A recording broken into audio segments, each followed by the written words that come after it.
Bayi rewel aja itu dibawa ke dukun. Dagangan mau laris, minta jimat ke orang pinter. Mau bertarung dalam pemilihan kades atau kepala daerah, minta nasihat ke paranormal.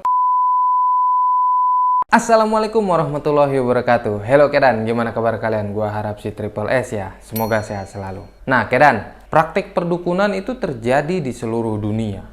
Perbedaannya adalah hanya soal kadar. Semakin maju penguasaan sains dan teknologi sebuah bangsa, maka praktik perdukunan itu cenderung rendah. Karena apa? Jumlah pemercaya manfaat perdukunan itu semakin berkurang.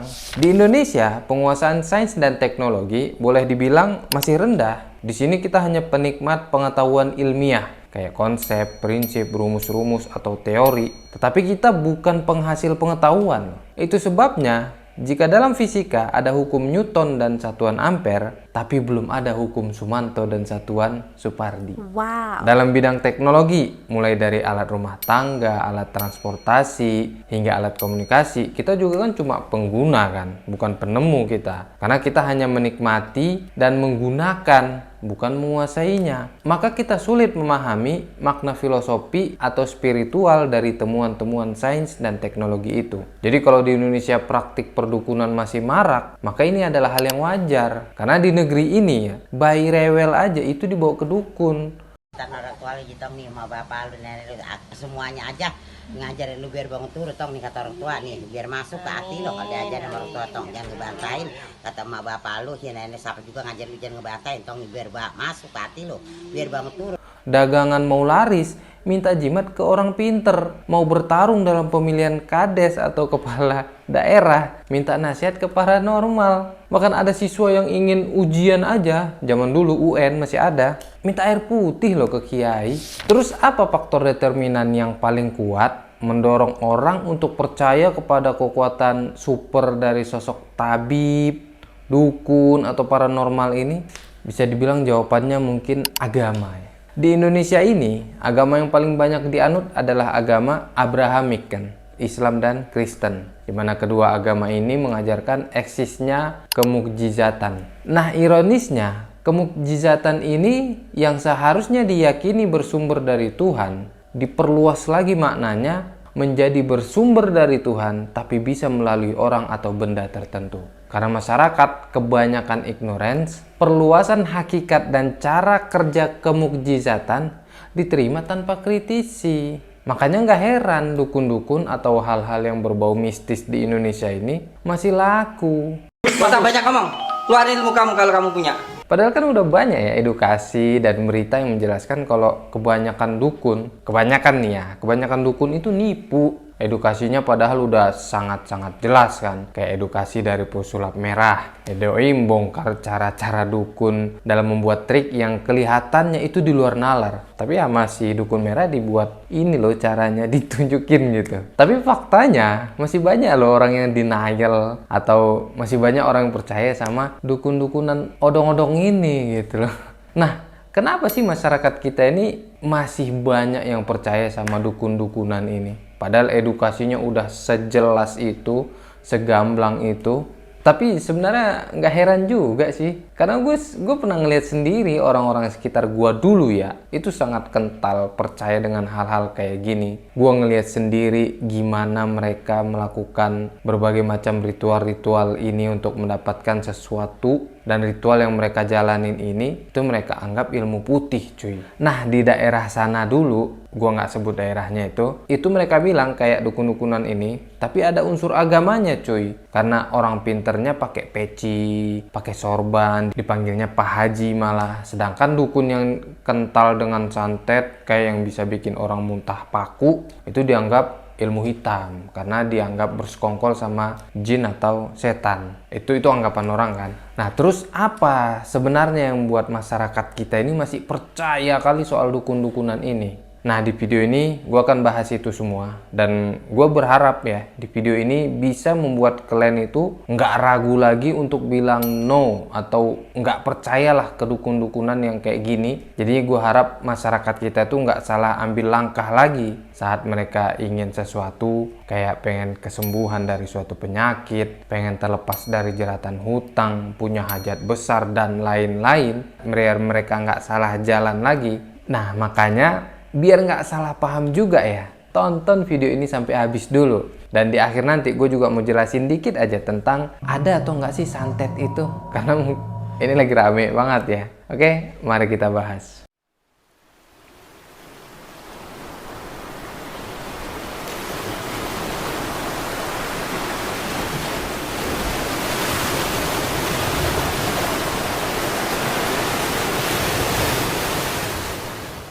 Tahu gua, kalau orang-orang yang udah terbiasa dengan ritual atau amalan-amalan dari orang pintar ini susah kali nyadarinya, coy. Kenapa? Ada beberapa hal yang berpengaruh besar yang membuat masyarakat kita tuh masih percaya dan meyakini dukun-dukunan ini di Indonesia, cuy.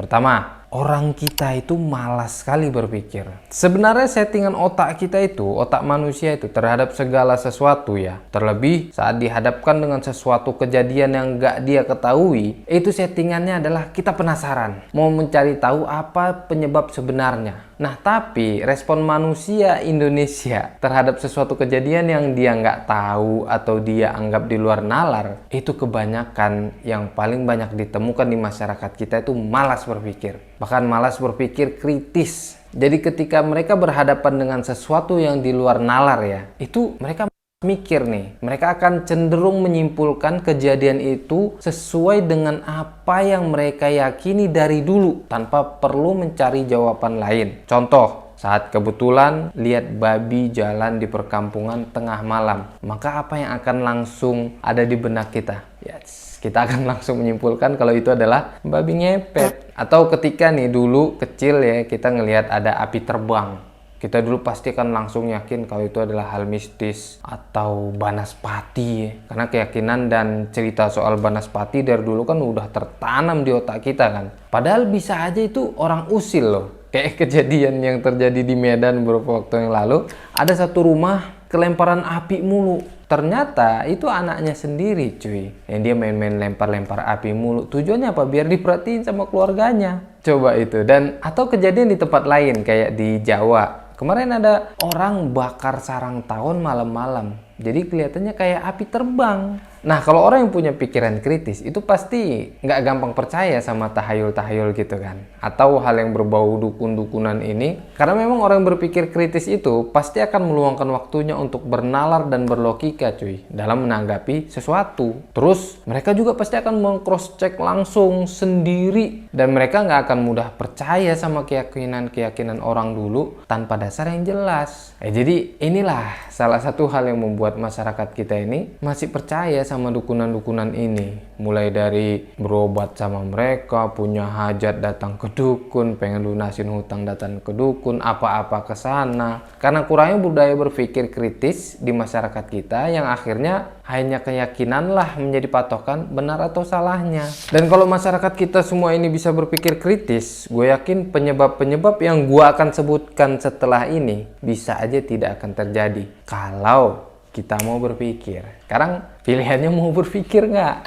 Terus muncul pertanyaan, kenapa masyarakat kita ini malas sekali berpikir? Nah, salah satu penyebab besarnya adalah pengkultusan. Sebelumnya apa sih sebenarnya pengkultusan itu? Jadi, pengkultusan menurut KBBI adalah kultus, artinya penghormatan resmi dalam agama, upacara keagamaan, ibadat, atau sistem kepercayaan ya. Nah, kalau secara individu, penghormatan secara berlebihan kepada seseorang. Nah, mengultuskan itu mendewa-dewakan atau memuja-muja. Nah, pengultusan ini biasanya terbangun karena ada tokoh yang dikagumi dalam hal tertentu. Bisa karena dianggap ajaib, dianggap berjasa, atau banyak pengikutnya. Masa banyak ngomong, keluarin ilmu kamu kalau kamu punya. Nah, hal negatif yang bisa muncul akibat pengkultusan ini, dan hal ini tuh yang bisa bahaya banget, yaitu adalah terkuburnya logika atau berpikir kritis. Kita ambil contoh terbesar yang ada di dunia lah, di luar Indonesia. Pertama itu ada Jong Myong Sok. dari Korea Selatan. Jong Yong-sok ini merupakan pendiri dari sekte JMS atau Jesus Morning Star. Dia mengaku sebagai seorang Mesias. Dia mendirikan sekte ini pada tahun 1980 sebagai pecahan dari Gereja Unifikasi, salah satu sekte aliran sesat lainnya yang menjamur di Korsel dulu. Nah, selama menjadi pemimpin sekte, JMS ini sering memperkosa sejumlah pengikutnya dengan dalih mereka akan mendapatkan rahmat Tuhan. Ya pasti itu buat memuluskan niat buruk dia kan. Dia menjadikan ini sebagai pemeriksaan kesehatan sebagai alasan biar bisa berhubungan sama anggotanya. Belum lagi kalian pasti nggak asing banget sama satu sosok ini, yaitu adalah Sai Baba. Nah, Sai Baba ini sangat dikagumi loh oleh banyak orang karena dianggap sebagai jelmaan dewa, cuy. Bahkan ada yang menganggap dia itu sebagai Tuhan. Nah, seiring berjalannya waktu, Sai Baba ini banyak terkait kasus pelecehan juga. Jadi memang pimpinan-pimpinan sekte sesat ini suka tersandung sama kasus-kasus pelecehan. Nah, gue nggak bahas kasus mereka. Gue pengen bahas di sini sisi buruknya pengkultusan, cuy. Jadi di saat Sai Baba tadi ada kesalahan, orang-orang yang kelewat kagum dan cinta sama dia itu menolak dan ngotot nggak percaya atau bahkan mendukung, tapi dengan alasan tertentu gitu. Kayak kasus pelecehan itu dia anggap sebagai memang proses ritual, cuy. Pokoknya mereka anggap ini proses ritual suci untuk pengikutnya si Sai Baba atau si JMS tadi. Sai Baba pun sampai akhir hayat dia udah meninggal, bahkan sampai sekarang itu pengikutnya masih banyak. Nah, fenomena kayak gini kan banyak di Konoha kan, di negeri ini, dimana dukun-dukunan ini kebanyakan nge-branding diri mereka itu dengan keajaiban, kayak mereka bisa kebal dari jauh, wah nggak bisa didorong gitu, atau mereka bisa mindahin penyakit dari manusia ke hewan. Pokoknya hal yang membuat lu kagum lah pokoknya kan. Masa banyak ngomong, keluarin ilmu kamu kalau kamu punya. Jadi kayak susah ngasih tahu ke pengikut-pengikutnya, penganut-penganutnya, karena mereka itu pasti tutup mata atau punya jawaban untuk mendukung idola mereka. Nah, tambah parahnya lagi kan saat dukun pakai kedok agama, kiblatnya kemana? Kiblatnya yang mana pandangan masyarakat kita ketika kita mengkritisi seseorang yang dianggap derajatnya tinggi di agama, itu adalah hal yang buruk, cuy, dan bisa kualat.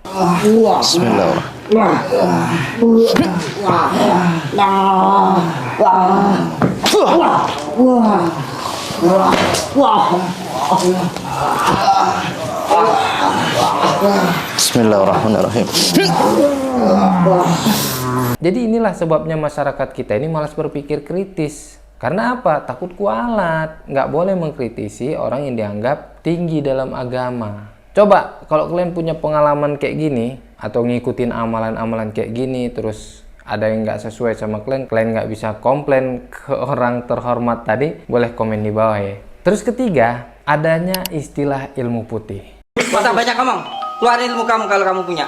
Tadi kan di awal gue udah jelasin, ada ilmu hitam, ilmu putih. Nah, si ilmu putih ini di sebagian daerah itu cenderung lebih diterima masyarakat, cuy. Karena ilmu putih ini biasanya memang hal-hal yang berbau kayak dukun umumnya, tapi dibawa dengan vibe agama, cuy. Contoh nih, kayak dia bisa nyantet juga atau mencelakai orang, tapi dia bawa-bawa kalimat atas izin Allah gitu. Tapi dia ini nyantet tapi atas izin Allah. Cara-caranya dibalut dengan agama gitu, cuy. Kiblatnya kemana?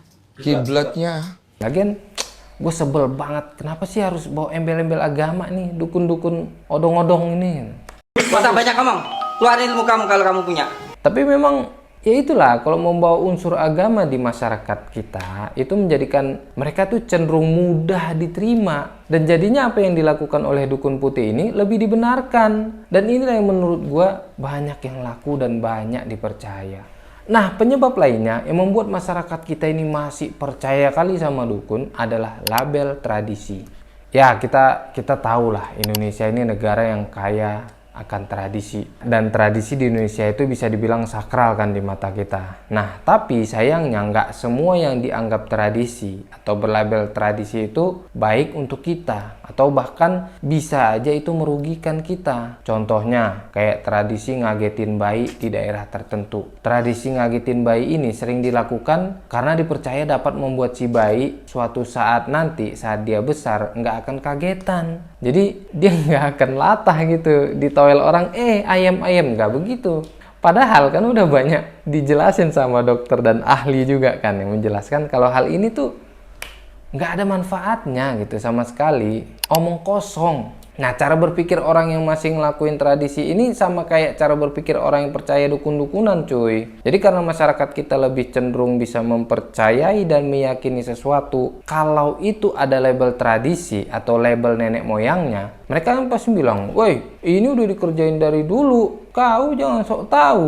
Padahal mau tradisi atau enggak, kalau seandainya terbukti merugikan ya pertimbangkanlah. Ya kan, pertimbangkan. Kalau memang nggak layak, jangan kita ikutin tradisinya. Nah, kita memang nggak bisa nyalain nenek moyang kita juga kan, karena mereka dulu itu punya banyak keterbatasan dalam mengakses informasi. Tapi sekarang ini tugas kita untuk menyampaikan dan memahamkan orang-orang zaman sekarang, cuy. Lu bayangin dah, kalau seandainya masyarakat kita itu nggak percaya sama klinik dan hal-hal kayak ginian, gue yakin banget Indonesia bakal jauh lebih maju. Soalnya ketika masyarakat kita ingin berusaha mendapatkan kekayaan atau kesehatan misalnya, itu udah nggak salah jalan lagi. Mereka tahu harus kemana taruh uang usaha mereka. Mereka tahu harus ngapain. Yang dulunya mereka pengen kaya bawa duitnya ke dukun, ke pesugihan, sekarang mereka meletakkan usaha dan uangnya ke jalan yang benar, kayak belajar marketing, bisnis, dan itulah yang dilakukan oleh perusahaan-perusahaan besar yang memang mereka sukses gitu dalam dunia usaha mereka gitu. Kayak sebut saja Astra lah contohnya. Pikiran mereka kan nggak mungkin mikirin soal ritual gimana biar unit-unit mereka laku kan. Yang mereka lakukan adalah gimana caranya bisa membuat bisnis mereka itu berkembang. Pikiran mereka pasti akan ngabisin bagaimana cara marketing yang baik, cara bikin produk yang update, terbaru gitu. Ya kan? Setuju nggak kalian? Cobalah kalian komen di bawah. Gue yakin pasti kalian punya pengalaman dukun-dukunan ini juga pastilah ya. Coba kalian komen di bawah gimana pendapat kalian perihal dukun-dukunan ini. Nah, yang terakhir, seperti gue janjikan, gimana menurut kalian tentang santet? Gue mungkin akan bicara sedikit aja, karena sepengetahuan gue perihal santet itu dari dulu kita tuh belajar kalau santet itu sama dengan sihir. Karena sihir itu ada di dalam Al-Quran, disebutkan dalam Al-Quran, maka kita percaya kalau santet itu sebenarnya beneran ada. Makanya Nabi Muhammad SAW selalu mengajarkan kita kan untuk berdoa berlindung dari sihir dan santet. Surat Muawwizatain itu, surat Qul a'udzu birabbil falaq, Qul a'udzu birabbin nas, itu kita diajarkan untuk baca dua surat itu agar terhindar dari kejahatan makhluk-makhluk Allah Subhanahu wa taala, baik itu dari kalangan jin dan manusia, ya kan? Nah, kalau kalian mau lebih detailnya, boleh tonton video Ustadz Faizar. Beliau menjelaskan berdasarkan referensi yang detail. Kalian tonton video beliau, itu insya Allah lebih detail banget, lebih jelas gitu. Karena memang beliau pakar dalam hal ini. Oke, terima kasih sudah menyimak sampai akhir. Gue ucapkan jazakumullah khair. See you next video. Assalamualaikum warahmatullahi wabarakatuh.